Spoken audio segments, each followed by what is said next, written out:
Kad razume, dakle, Gospod da su čuli fariseji da Isus više učenika dobija i kršćava nego Jovan, Isus pak ne kršćavaše nego učenici njegovi.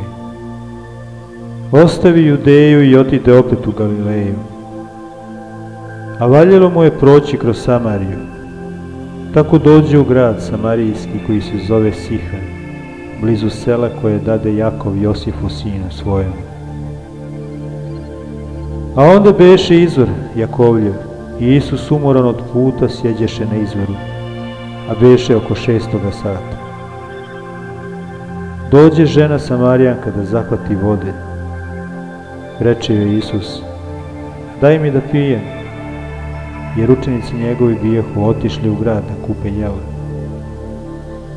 Reče mu žena Samarijanka, kako ti, Jevrejin budući, možeš iskati od mene žene Samarijanke da piješ, jer se Jevreji ne mešahu sa Samarijanima.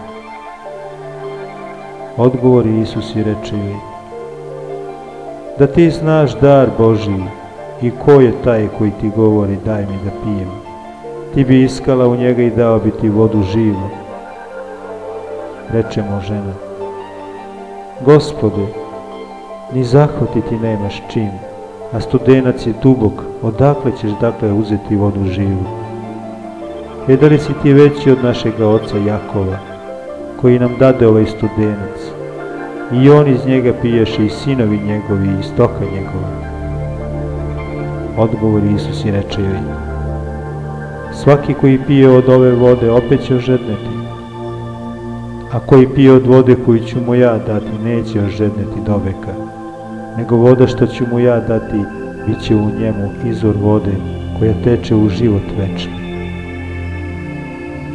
Reče mu žena, Gospode, daj mi te vode da ne žednim niti da dolazim ovamo na vodu. Reče joj Isus, idi zovni muža svojega i dođi ovamo. Odgovori žena i reče, nema muža. Reče joj Isus, dobro si kazala, nemam muža, jer si 5 muževa imala i sad koga imaš nije ti muž. To si pravo kazala. Reče mu žena, Gospode, vidim da si ti prorok. Oci naši moliše se Bogu na ovoj gori, a vi kažete da je u Jerusalimu mesto gde se treba moliti. Reče joj Isus, ženo, veruj mi da ide vreme kad se nećete moliti Ocu ni na ovoj gori ni u Jerusalimu. Vi ne znate čemu se molite, mi znamo čemu se molimo, jer je spasenje od Jevreja. Ali ide vreme i već je nastalo, kad će se pravi bogomoljci moliti Ocu duhom i istinom, jer Otac hoće takvih bogomoljaca. Bog je duh i koji mu se mole duhom i istinom treba da se mole. Reče mu žena, znam da će doći Mesija koji se zove Hristos, kad on dođe kazat će nam sve. Reče joj Isus, ja sam koji s tobom govorim. I tada dođoše učenici njegovi i čuđahu se gde govori sa ženom, ali ni jedan ne reče šta hoćeš ili šta govoriš s njom. A žena ostavi sudove svoje i otide u grad i reče ljudima, hodite da vidite čoveka koji mi kaza sve što sam učinila, da nije to Hristos. Iziđoše dakle iz grada i pođoše k njemu. A učenici njegovi moljahu ga međutim govoreći, Ravi, jedi. A on im reče, ja imam jelo da jedem za koje vi ne znate. Tada učenici govorahu među sobom, već ako mu ko donese da jede. A on im reče, jelo je moje da izvršim volju onoga koji me je poslao i da svršim njegov posao. Ne kažete li vi da su još 4 meseca pa će žetva prispjeti? Eto, velim vam, podignite oči svoje i vidite njive kako su već žute za žetvu.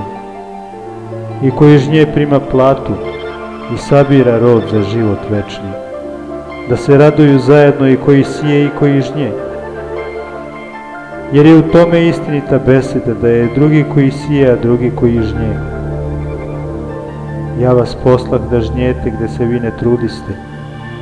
Drugi se trudiše, a vi u posao njihov uđoste. I iz grada onoga mnogi od Samarijana verovaše ga. Za besedu žene koja svedočeše, kaza mi sve što sam učinila. Kad dođeše dakle Samarijani k njemu, moljahu ga da bi ostao kod njih. I onda osta 2 dana. I mnogo ih više verova za njegovu besedu. A ženi govorahu: sad ne verujemo više za tvoju besedu, jer sami čusmo i poznasmo da je ovo zaista spas svetu, Hristos. A posle 2 dana iziđe odande i otide u Galileju. Jer sam Isus svedočeše da prorok na svojoj postojbini nema časti. A kad dođe u Galileju, primiše ga Galilejci, koji behu videli sve što učini u Jerusalimu na praznik, jer i oni idoše na praznik. Dođe pak Isus opet u Kanu Galilejsku, gde pretvori vodu u vino. I beše neki carev čovek, kojega sin bolovaše u Kapernaumu. Ovaj čuvši da Isus dođe iz Judeje u Galileju, dođe k njemu i moljaše ga da siđe da mu iscijeli sina, jer beše na smrti. I reče mu Isus: ako ne vidite znak i čudesa, ne verujete. Reče mu carev čovjek: Gospode, siđi dok nije umrlo dete moje. Reče mu Isus: idi, sin je tvoj zdrav. I verova čovek reči koju mu reče Isus i pođe. I odmah kad on silazaše, gle, sretoše ga sluge njegove i javiše mu govoreći: sin je tvoj zdrav. Tada pitaše za sat u kojem mu lakše bi i kazaše mu: juče u 7 satu pusti ga groznica. Tada razume otac da beše onaj sat u kojem mu reče Isus: sin je tvoj zdrav. I verovao on i sva kuća njegova. Ovo opet drugo čudo učini Isus kad dođe iz Judeje u Galileju.